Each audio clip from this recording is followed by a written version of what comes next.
Hello, friends, and welcome to the channel Hungry Neurons. This book is from a Nobel laureate Daniel Kahneman and has a lot of experiments which attempt to prove that we have two minds living inside one. Confused? Let me explain.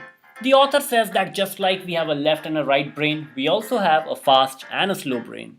These experiments are really interesting and I recommend that you pause the video whenever required and answer the questions in the experiments yourself to see how our mind actually works. This is going to be a fun exercise and I'm sure you will enjoy it. Let us start with the first one. You have to answer this question in less than 10 seconds. So put your thinking cap on now. A bat and a ball cost $1.10 and the bat costs a dollar more than the ball. How much does the ball cost? If you are like the majority, you would have said 10 cents, but the correct answer is 5 cents. You can do the math and verify the result. So as you can see, our brain is lazy. It doesn't like to think unless it is absolutely necessary. The minute it realizes that it will have to make an effort, it just gave you an intuitive answer. And hence we have two parts of the brain. One that gives instant answer with little or no accuracy and another which takes time but gives a more accurate answer. You have to complete the following word while I go out and grab some food. So how many of you said soup? This effect is called priming. Now complete the same word while I go out and take a bath. You are most likely getting a hang of it now. Priming not only affects the way we think but it also affects our actions. If you know that all of your friends are preparing for an exam, you are most likely to start preparing yourself. And this is why it is so often said that you are the average of 5 people you hang out with the most. Because their thoughts and actions manifest consciously or subconsciously into you. Party time now. Imagine you are in a party and you meet two people, say John and Ben.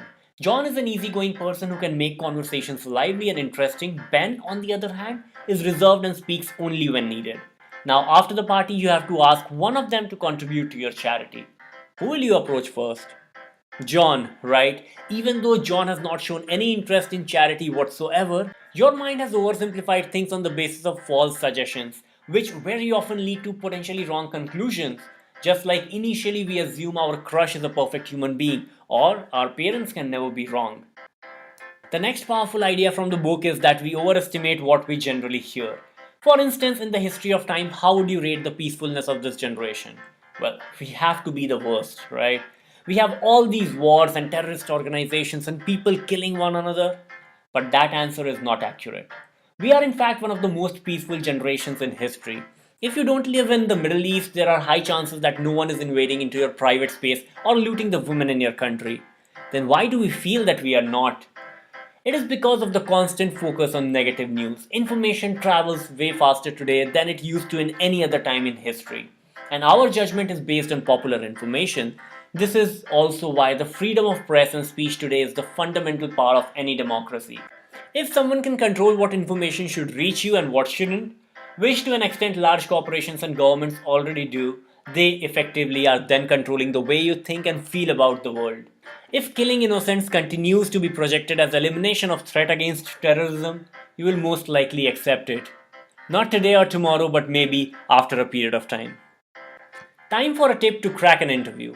There was a study done on two groups of patients where one group had to go through a long painful therapy with some respite towards the end, and the second group had a short therapy where the pain increased towards the end.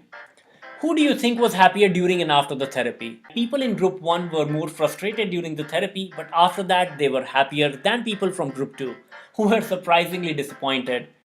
So this is a very powerful experiment that shows that how the final impression matters. So if you are in an interview, add that final spark. Say a cheerful goodbye or a nice to know you sir and increase your chances of getting selected. How about giving a test now? Or actually two. One of which you know for sure will be easy and second you know is gonna be tricky. Assuming your knowledge is sufficient to crack both the tests with 100% accuracy, which one are you most likely to do well in? The chances of you making unforced error are way higher in the first case, despite it being an easy test. Your mind shifts its focus and energy the moment you feel that the task is easy, resulting in unexpected errors. This ties back to the bat and the ball problem that we discussed at the start of this video, where you instantaneously gave the answer without much evaluation. Now how can we use this? We should use this cognitive strain to solve complicated problems and perceive problems as more complicated than they actually are. This will trick the brain and help you avoid stupid errors.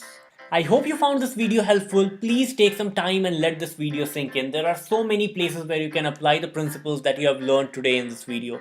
But do not stop here, because in the next video, we have the second part of this book coming out, where we evaluate how well do we understand mathematics and probability, and also look at one question that the Nobel laureate himself doesn't have an answer to. And it has to do with your well-being. Let us see if you can help him answer the question. If you like this video, don't forget to click the like button, it really helps the channel. Let me know in the comments below how you found this video and subscribe to the channel to learn more of such mind-blowing principles. See you in the next video, and until then, keep your brain hungry for more.